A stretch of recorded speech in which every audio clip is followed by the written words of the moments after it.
The you kind of like this guy, but when you can't decide between the Filet-O-Fish or the Big Mac, and he says, I'll get you both. Thank you. You definitely like this guy meal. Get it at McDonald's when you get 2 of your faves for just $5. Limited time only. Prices and participation may vary. Single item at regular price. Empire.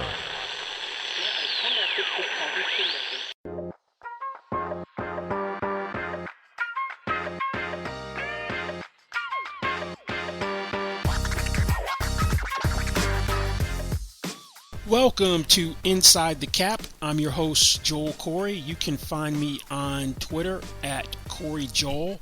That is CORRYJOEL. And also, I have a regular CBSSports.com column called Agent's Take on salary cap and contracts for the NFL. This week, we're going to look at 3 things: the Saints' salary cap mess and things they might do to get out of it. Sean McVay's curious comments about Jared Goff and whether he's going to be the quarterback for the Rams next year, and also exploring options for a Matthew Stafford trade. Let's first start with the Saints. Saints season came to an end last Sunday in a divisional playoff loss to the Tampa Bay Buccaneers. Now the Saints can turn their full attention to what is the most challenging, daunting salary cap situation I've ever seen, thanks to the coronavirus pandemic. As we know, the NFL and NFLPA agreed to a $175 million salary cap floor. There have been reports in the past few days that the cap may end up settling around 180. Best case scenario is the cap stays flat at $198.2 million. If it'd been a normal year, no coronavirus, conservatively the cap was projected to be $210 million. Even at that level, the Saints were going to have to do a lot of work to be cap compliant when the new league year starts on March 17th. They're going to need the cap to be as close to the current level as possible. That still creates tons of issues for the Saints. But according to NFLPA data, the Saints now have 59 players under contract. The top 51 counting off-season accounting. The top 51 players for the Saints account for $291.45 million cap commitments. That is by far the most in the NFL. Saints are carrying over $4.122 million of unused cap room from this year, the 2020 league year, which drops their cap overage down to $287.32 million is where they are. At $175 million, basically they're at $112.32 million over the cap. At $198.2 million, they're at $89.122 million. So, never seen anything like this. A lot of work the Saints have to do. Now, the first variable is Drew Brees. Drew Brees, everyone expects him to retire. Sean Payton had said that on a couple occasions during the offseason, and during the year, Jay Glazer reported that he was going to retire as soon as the Saints were eliminated from the playoffs. Drew Brees was non-committal after the game. Now, the Saints are going to have to do what's in the best interest of them from a salary cap standpoint, or most advantageous, because of the huge mess they're in. Brees has a $36.15 million cap number, 4th highest in the NFL. So they really need him to retire. If he decides to play, they're going to have to do what they've been doing past few deals, which is convert money to signing bonus, or how it's treated as signing bonus. A roster bonus is fully guaranteed. We do the same thing. Add a couple of voidable years to stretch out the proration, which the Saints typically do with a lot of deals anyway. There's going to be $22.65 million of dead money that has to be accounted for Drew Brees' contract because of the voidable years. Right now he's got a couple of voidable years in the contract.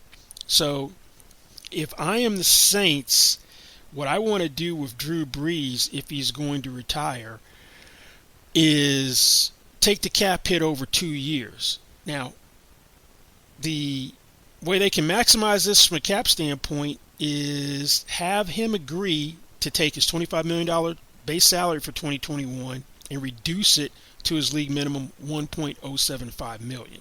If you do that, you're going to pick up $23.925 million in cap room immediately when you do this renegotiation.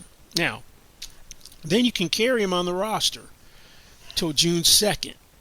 And if you carry him on the roster till June 2nd, you avoid the $11.5 million in bonus proration from 2022 and 2023, those years which were going to automatically void, from becoming a 2021 cap charge. Then on June 2nd, his $1.075 million base salary would also come off the books. So you'd be left with dead money, which is a cap charge for someone no longer on the roster, of $11.15 million this year, then $11.5 next year. So you take it over 2 years.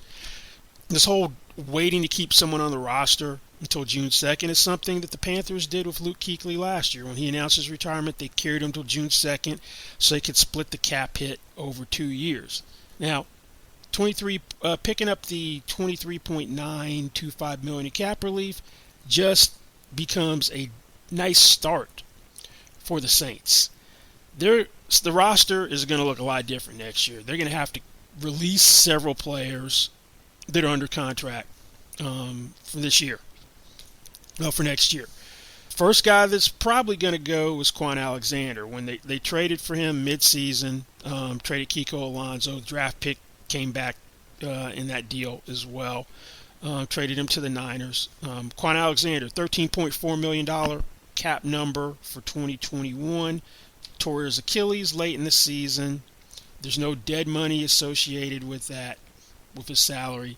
So you pick up $13.4 million in cap room from Quan Alexander. Now, if he can't play in 2021 because of the injury he suffered, the Achilles, ultimately the Saints could be on the hook for $1.2 million under the collective bargaining agreement's injury protection benefit, but that wouldn't hit the cap immediately. That's a down the road type thing. But we're just worried about March 17th for now and being cap compliant. There's some misinformation about Jared Cook. Some people have reported that he's got a voiding 2021 contract year. That's not the case. It is a real 21 contract year. He's got a minimum base salary. He's got an $8.04 million roster bonus that's due on the second day of the league year.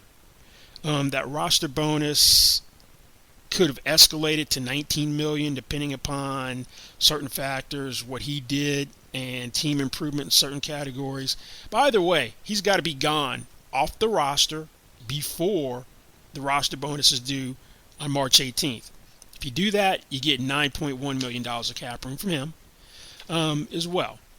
Janoris Jenkins, $14.2 million cap number. They probably can't afford that.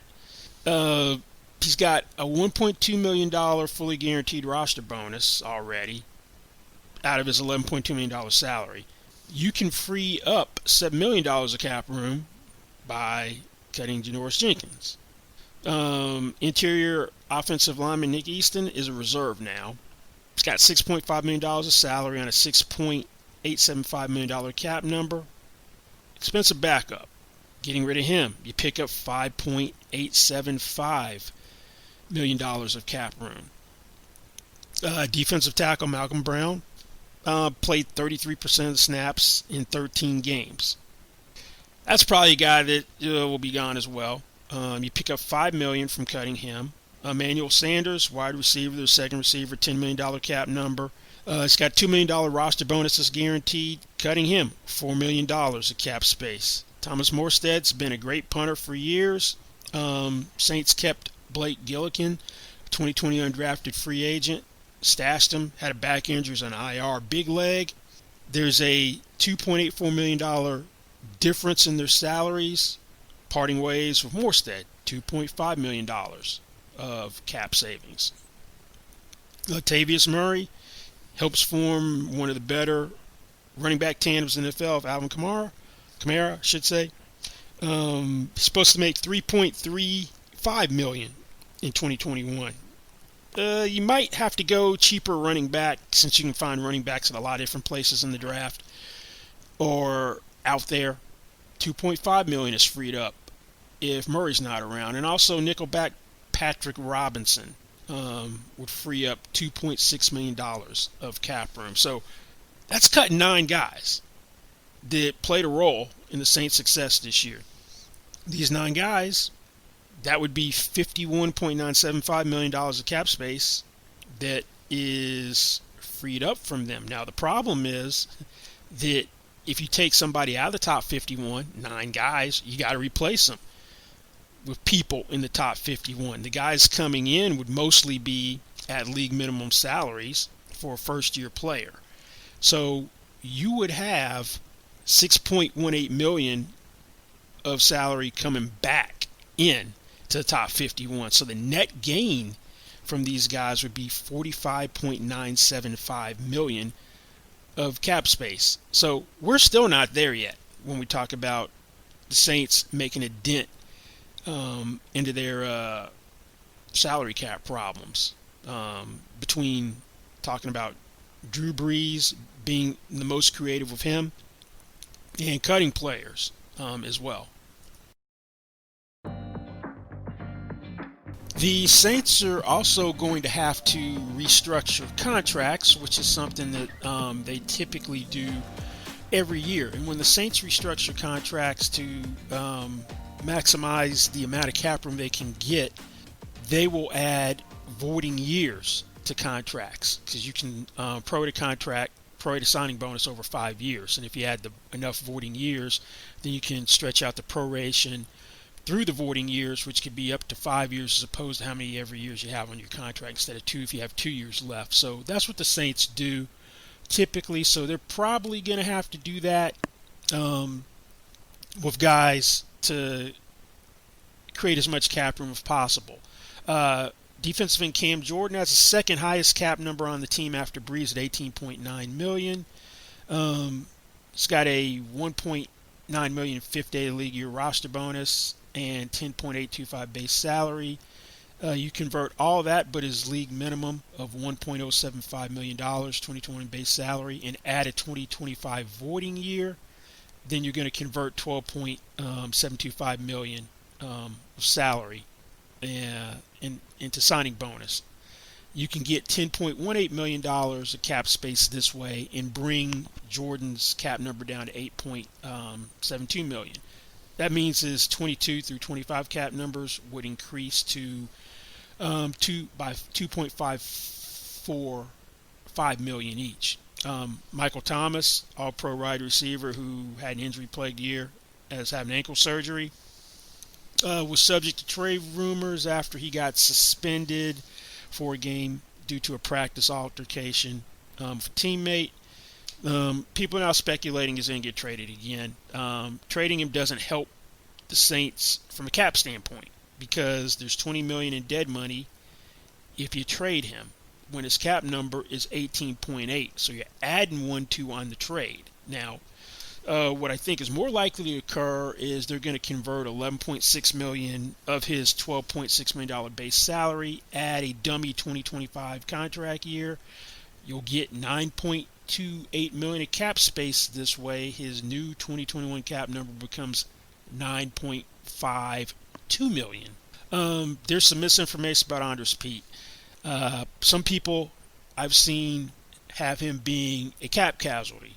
They can't cut him because his 2021 base salary is already guaranteed $9 million, and his $10.85 million 2022 base salary is already guaranteed for injury. It becomes fully guaranteed the third day of the 2021 league year.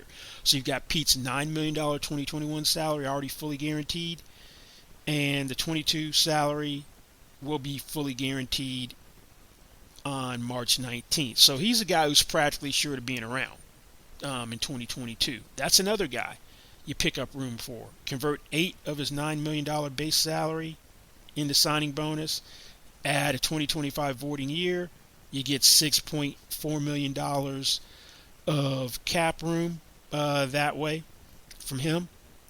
Then you got something you got to do with the two 2017 first round picks, Ryan Ramczyk and Marshawn Lattimore. Only one of them can be designated as a franchise player in 2022. They're both scheduled to play under fifth-year options. Lattimore's is $10.244 million. Ramczyk's is $11.064 million. I think getting something done with Ramczyk is a little more essential because left tackle Terron Armstead's in a contract year as well. The Saints did something I've never seen a team do before with Sheldon Rankins. Rankins, 2016 first-round pick, fifth-year option for him. They converted a significant portion of signing bonus and added 2 voiding years. So there's going to be $4 million of a cap charge relating to Rankins when his contract voids last day of the 2020 league year. So I expect them to potentially employ this tactic with one or both of these guys. Now, Lattimore could be a trade candidate, and if you trade Lattimore, you pick up $10.244 million. Another thing you could do is with Lattimore, drop his base salary down to $1.244 million. $9 million gets converted into a signing bonus. You pick up $7.2 of cap room that way. But when those 4 years void, last day of the 2021 league year in March 22, you're going to have $7.2 million in dead money in 2022. Now, if you can get a timely extension done with Ramczyk, that would be ideal. Maybe your best young right tackle in the league. We saw for the right tackle market and free agency, Jack Conklin signed 3 years, $42 million, $30 million fully guaranteed to leave the Titans to go to the Browns. Highest paid right tackle is Lane Johnson, $18 million per year. Next is Trent Brown, $16.25 million. Raiders. But the most recent tackle point is left tackle Garrett Bowles, 4 years, $68 million extension in November. $40 million fully guaranteed, averages not fully guaranteed, in guarantees. Makes him fifth highest paid offensive lineman at $17 million per year. So a Ramczyk extension is probably going to be in that same neighborhood. So if you extended him, let's say you gave him a $15 million signing bonus, you dropped his base salary down to $1.064 million. That way, you're going to create $7 million of cap space because his new cap number is going to be $4.06 million. Now, if you're going to do that, you're probably going to have to use a signing option bonus structure where you've got basically a second signing bonus coming in 2022 where they're going to have to give him a payment of, say, $10 to $15 million to pick up the 2025 contract year, and then you could spread the option bonus payment and prorate it as well. So that may be something that they have to do. If they can't get a deal done in a timely manner, they're going to have to do the voiding years concept like the Rankins deal, like Rankins did this year, as a placeholder. Now, if you did that, you can get $8 million of cap space for the time being if you add 4 voiding years and you drop his base down to $1.064 million. Now, Saints got to decide if they want to have 2 high-priced tackles because Armstead is in a contract year as well. So if you did something with him, he's going to be north of $20 million if you're going to do an extension with him. Now, if you extended him for 4 years, let's say he got a $20 million signing bonus and he's up in that stratosphere, then you could gain like $7.15 million in cap room as well. Or if you needed to do the restructure, there's already $5.075 million of 2022 dead money for him from adding 2 voiding years last year.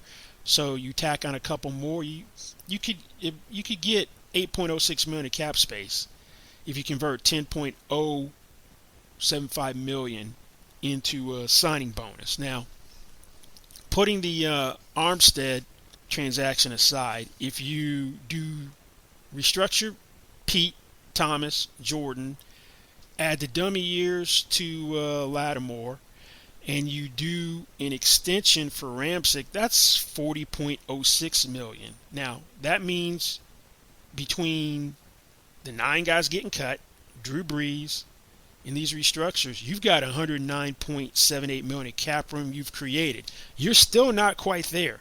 You're still like $2.55 million short. So just to get cap compliant, there's a lot of work the Saints have to do, and you're probably going to have to do something with Armstead. I wouldn't extend Taysom Hill because I don't know if he's the quarterback of the future, but you could convert $11 million of his salary, stretch it out with voiding dummy years since 2021's his contract year, and get 8.8 of cap room that way. I just leave him alone personally. See, even if they just get to be cap compliant, they're not even approaching any of their key free agents. One, they'd probably like to have Jameis Winston back to be competition for Taysom Hill. But is he going to want to come back? Because he wasn't the guy this year when Drew Brees got hurt. You didn't have enough cap room really to sign him. He's probably going to look for the best opportunity possible, whether that's here or someplace else. Your key free agents probably gone. Safety Marcus Williams and Trey Hendrickson, the two that immediately come to mind. Williams is probably going to be looking at a deal at the top of the safety market, no less than $14 million per year. And Hendrickson may have priced himself out of New Orleans. Didn't play a whole lot the first 3 years. Didn't play enough to earn the proven performance escalator. All you needed to do was average 35% play time over the first 3 years. He couldn't even do that. But this year, breakout year, ties for second in the NFL with 13.5 sacks. Saints going to have a hard time keeping him in town. Even though he's a one-year wonder, I expect somebody is going to throw enough money at him where he's out of New Orleans. Saints have found a way to pull a rabbit out of the hat in the past, so I wouldn't be surprised if they do it again this year. Kai Harley, one of the best at the business at manipulating the salary cap. He's been there since like 2008. Don't envy the work cut out for Kai Harley. Not Mickey Loomis. Kai Harley's only manages the cap. But the Saints, when it's all said and done, the composition of their roster is going to be a lot different than it is now because of the significant drop in the cap.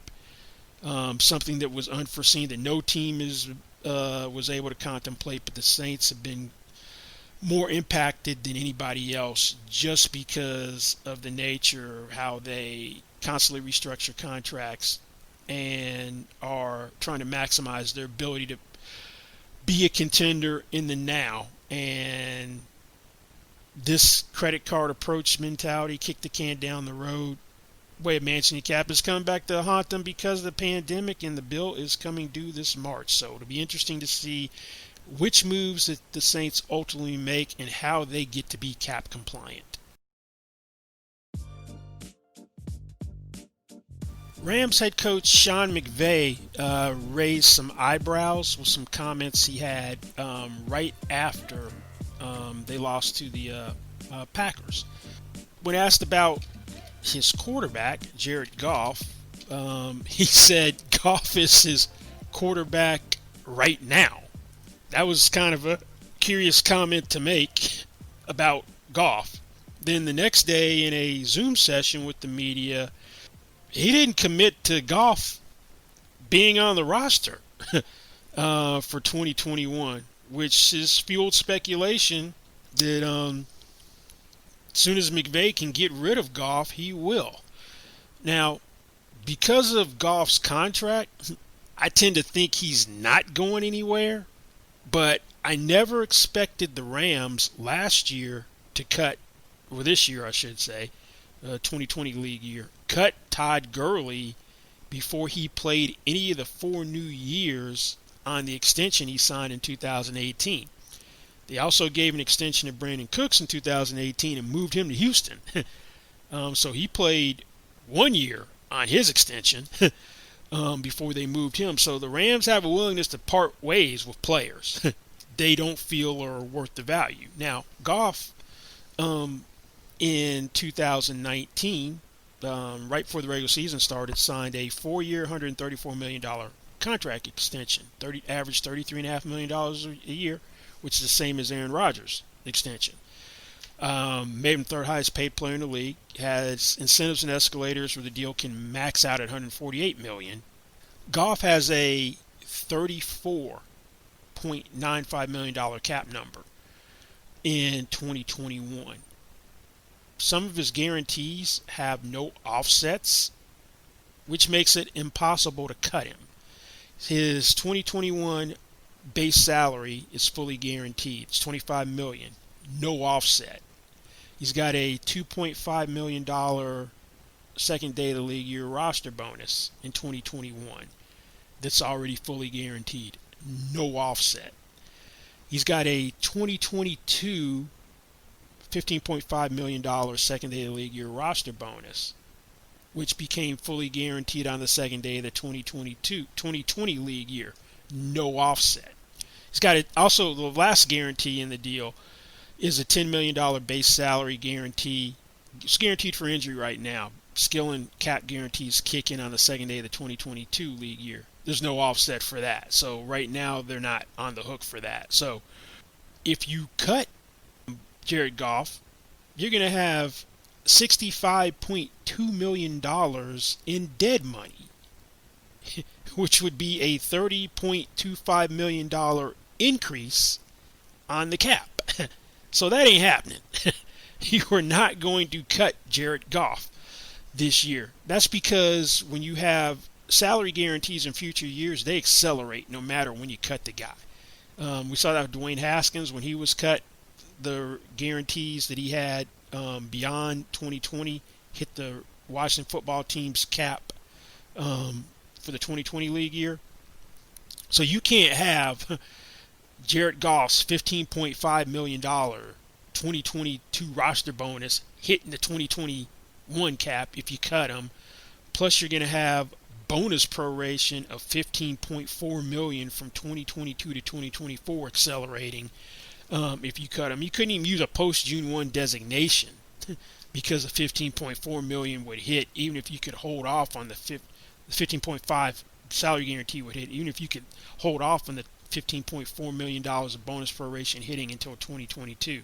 It's just not feasible. Their best bet would be to try to find somebody to trade him. If I'm Kevin Demoff, I think he's the team president for the Rams, I'm calling Indianapolis. See if you can take Jared Goff off our hands, that would be great. If you were able to find somebody to take Jared Goff's contract, then you're going to have $22.2 million in dead money, $6.8 million of bonus proration from 2021, then a $15.4 in 2022. The new team would be taking on the remainder of the contract. So you would pick up $12.75 million in cap room. If you had to wait and eat the $2.5 million roster bonus, they did that with Brandon Cook's roster bonus, which was due in March, traded him in April. If you had to do that, then you still pick up $10.5 million. But you really want to try to deal Jared Goff. That's the best way out of it. Someone's going to need, there won't be a lot of teams who could be in play, because if they take on the full salary, it's $28.15 million. That's what Goff is supposed to make in 2021. He's got $106.6 million left on his contract for 4 years. He's got, basically, you're stuck for 2 years because of the guarantee next year. He's making $54.3 million over 2 years. But that's one to keep an eye on. What is going to happen with Jared Goff? Now, there was one development that came late Saturday afternoon, early evening if you're on the East Coast. Weren't really expecting, but I guess Matthew Stafford ain't into biting kneecaps. So that means it came out that they're going to mutually explore trade possibilities for Matthew Stafford. That means Stafford's like, hey, I want out. I've spent my whole career here. We've been to the playoffs 3 times. I haven't won a playoff game. I don't want to go through a rebuild. Dan Campbell's got a 6-year contract. The head coach, Brad Holmes, the GM, a 5-year contract. He's like, I ain't down for that. So he wants out. The Lions really could probably hit the reset button from a cap standpoint as well. They've got 50 players under contract right now. When you factor in the carryover and their cap commitments, they're at 173.1. So they are barely under the $175 million salary cap floor. Then the question becomes, well, what happens cap-wise with Stafford if you trade him? He's got 2 years left on his contract. He's making $20 million in 2021, and then he's making $23 in 2022. Out of the $20 million he's going to make this year, $10 million is a fifth day of the league year roster bonus. If he is traded, then there's going to be $19 million in dead money with Matthew Stafford. He's got a $33 million cap number, so you're going to pick up 14 of cap space by trading him. So there is a benefit. This is not like Matt Ryan. The Falcons are basically kind of stuck with him because his cap number is a shade under 41, and the dead money is 44 because of multiple restructures. So there's a much better chance you're going to trade Matthew Stafford. So any team that wants to acquire him is going to need $20 million of cap space to absorb his salary. So who could some of these teams be? Well, obviously the Colts come to mind as one because of Phillip Rivers retiring, and they got a ton of cap space. When you factor everything in terms of carryover room, top 51, their cap commitments are $125.64 million. New England, they picked 21st. Now, in terms of compensation, he's going to go for at least a first-round pick. I'd say the closest comp would be Carson Palmer. When he was 31, he got traded from the Bengals to the Raiders for a 2012 first-round pick and a 2013 second-round pick. The first-round pick was 17th. The second-round pick was 37th. So compensation is going to be at least a first-round pick. Lions are picking 7th in the draft, so they're in a position where if they wanted to get a quarterback at 7, start over, whether that's Justin Fields, Zach Wilson, whoever is there, they're going to be in a position to do that. Patriots need a quarterback. Interesting thing is Matt Patricia, who was fired as the Lions head coach during the season, has now gone back to the Patriots. I don't know if that's good or bad, but they're at $117.56 million of cap commitments. The Washington football team needs a quarterback. They're at $142.41. Pittsburgh, if they can get Roethlisberger to retire, that still doesn't really help them because they have $210 million of cap commitments. They pick up $19 million in cap relief from him retiring, $20 million salary. That means that adds one. Now, the Redskins get interesting because Alex Smith, who's going to be comeback player of the year, if you could trade for Stafford, that's $24.4 million. He has a cap number of that. There'd be $10.8 million dead money. You pick up $13.6. So you'd have $148.8 million of cap commitments afterwards. San Francisco's interesting from the standpoint that if they get rid of Jimmy Garoppolo, they only have $2.8 million in dead money. He's got a no trade clause for 2021, so you can't just deal him wherever. They've got $160 million in cap commitments. So if you actually got rid of Garoppolo one way or another, cut or trade, then you're down to $156.45 in cap commitments. So you could afford or be very close to being able to afford the $20 million you would need for to absorb Stafford. And the Jets are intriguing. Deshaun Watson wants to go there, but they've got 2 first-round picks, 2nd and 23rd. Let's say they're not enamored with Sam Darnold.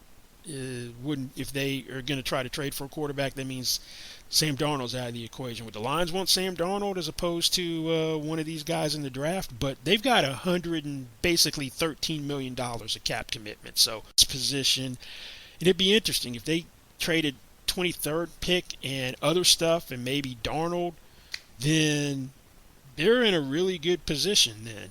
And also it would be intriguing for the Lions if they had the 7th pick and the 23rd pick, could they move up to get another quarterback? If they really liked one guy, Fields over Wilson, really liked him, and then have Darnold in the fold, or maybe not have Darnold in the fold, but still, Matthew Stafford, will be interesting to see where he goes, but that's just some of the possibilities. Colts, the most obvious one. Patriots with the Matt Patricia thing. Washington football team. Pittsburgh, but a lot of cap issues. I'm not even mentioning the Saints for obvious reasons, which we have discussed.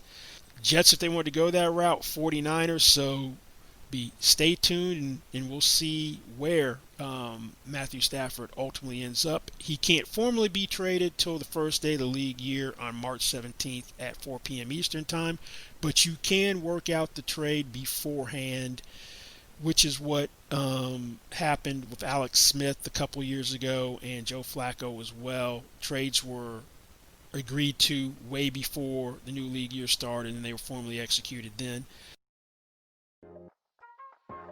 But anyway, that's going to wrap up this week's session. Thank you guys for listening. Don't forget you can find me on Twitter at Corey Joel, CorryJoel. And also read my Agent's Take column at CBSSports.com. Thanks for listening, and we'll see you back here next week. Goodbye.